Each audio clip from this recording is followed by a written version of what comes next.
কুলির সঙ্গে দেখছেন আপনারা ভিডিওটা, একটা কুলি দৌড়াইতেছে ট্রেনের পিছনে পিছনে, কুলি দৌড়াইতেছে ট্রেনের পিছনে পিছনে, দিয়া যান আমার হকটা আমারে দিয়ে দেন। আহারে ভিডিওটা দেখার পরে আমার কলিজার ভিতরে ধাক্কা মারছে। একটা গরিবের এই কয়টা টাকা, তার কাছ থেকে জিনিসটা কিনে ট্রেনে উঠে গেছেন, ট্রেন ছেড়ে দিয়েছে, দৌড়াচ্ছে জীবনের মায়া ছেড়ে, আমার টাকাটা যদি পেতাম। আরেকজন বলতেছে ভাই নাম্বারটা বলো, তোমার বিকাশে পাঠিয়ে দিব।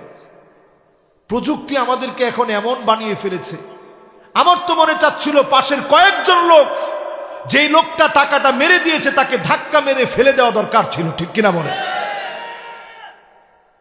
যে তুমি তো এই ট্রেনের ভিতরে থাকার যোগ্য না।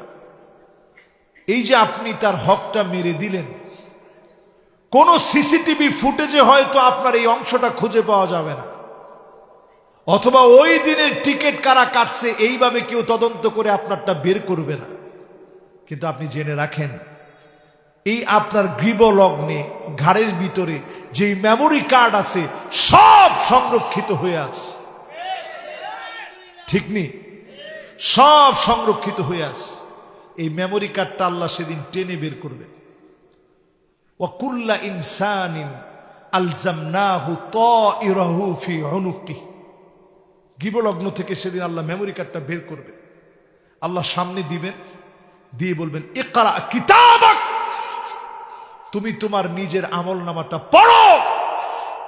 কাফা বিনাফসিকাল ইয়াউমা আলাইকা হাসিবা, তোমার হিসাব দেওয়ার জন্য আজকে তুমি যথেষ্ট।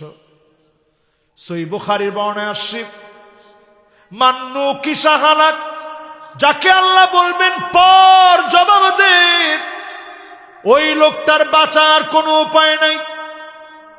আপনি যে কুলিরে ঠকাইছেন, বাঁচার উপায় আছে? উপায় নেই।